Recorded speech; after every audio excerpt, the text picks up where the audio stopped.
Gabegari amashemera bwanyuma yo kutunga ebyarugiro mu bibuzo byabashitamire sinya ya mukago mwaka guhwire ahari Mbirizi High School erukushango mu district ya Rengo.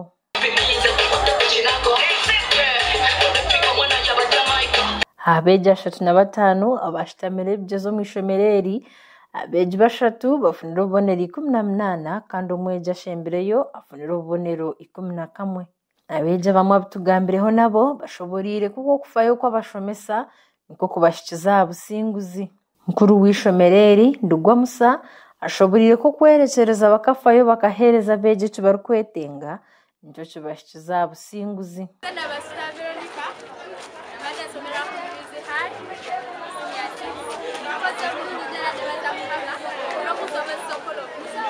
Katonda bananga tusizo kolo bulungi n'abasomesa baffe bayizi baffe ne baganda baffe bonna n'abazadde baffe batuweerera mulundi gwaffe ogusoose okutuuza senior 6 ku Mbirizi High School era nga abayizi bakoze bulungi nnyo bafunye abayizi abayina 18 basatu n'abalala bayina 15 okudda waggulu.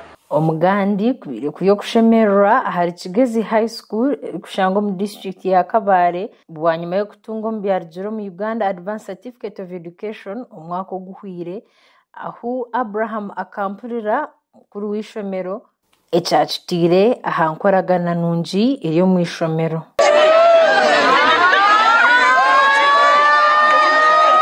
Abana bakoze regi atine abana babiri bino rubonero 20 abana batanu bino rubonero 19 kandi abana binji abari higuriya rubonero 15. And I got 19 points from my combination of RAM/ICT.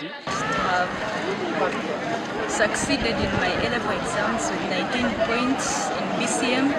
I was doing history, entrepreneurship and divinity/ICT, and I managed to score 20 points. Abeja bamwe n'abazire borekero kushemerwa kwa mani.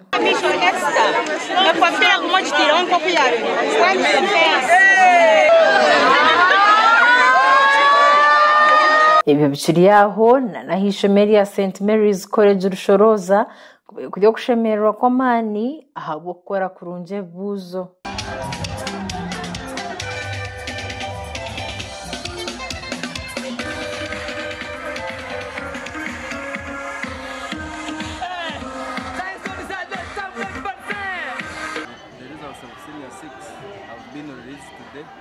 Our students have really performed very well. Last year we had 233 candidates who sat for USCE, and out of the 233, we have managed to have our best students scoring 19 points. No muri ntungamo abeja bakozireje nabo borekero kushemerwa kwa mani.